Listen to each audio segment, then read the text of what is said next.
Is the DJI Pocket 2 good for photography? Well, it's actually a pretty unique camera, especially known for its video capabilities thanks to its physical gimbal stabilization. But how does it actually hold up for photography? I've been wanting to talk about this topic because it's not something that you hear about much on the internet. About a year ago, I took this little guy with me as my only camera on a trip to Japan. I had no clue how it will perform for such a once in a lifetime trip, but I kind of knew it would probably handle low lights better and be less digitally sharpened than my iPhone. But beyond that, I had no expectations. But it turns out it performed even better than I thought. So the 64 megapixel sensor really surprised me with how much detail it captured when I zoomed in into the photos on my computer. I was blown away, right? The tiny objects far away still has so much details in them. And comparing to similar shots taken with my iPhone 13 mini, the detail just wasn't there. The iPhone's images looked overly sharpened and kind of unpleasant, if you know what I'm talking about. I'm not sure if the newest iPhone 15 Pro still does that, the digital sharpen, but if not, definitely let me know in the comments because I've been thinking about upgrading for that extra focal length.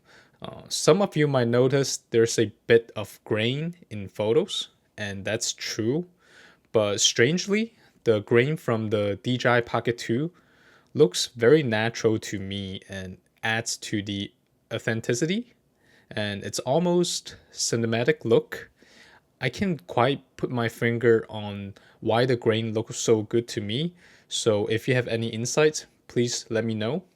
If there's one thing to take away from this video, it's that the DJI Pocket 2's grain looks incredibly organic and even cinematic, but it could just be me. The color science of the Pocket 2 is also pretty good. The colors are super vibrant and it really pop, yet it feels very true to life. And in Lightroom, I found them very easy to work with for color grading, unlike some of the iPhone photos. There's plenty of room for manipulation without making the photo look all weird or artificial. But the real game changer for me was the panorama mode. And you hit the button, hold steady, and the camera will automatically capture 9 photos in a 3x3 grid, and it will stitch them together into one giant photo. The benefits are there are two. For one, you capture a ton of detail in just one image, and then also the distortion is very minimal compared to using a wide angle lens on a DSLR. And I actually find these panorama photos really fun to explore and zoom in for details later on. And they're definitely the best pano photos I've ever taken, given I don't really take much pano, but the DJI Pocket 2 makes it super fun to take pano. So I definitely find the DJI Pocket 2 to be not just a great camera for video, and if you're interested in the video quality, I will make a future video about it. But it's also a surprisingly great camera for still photography. The 64 megapixel sensor captures just so much detail.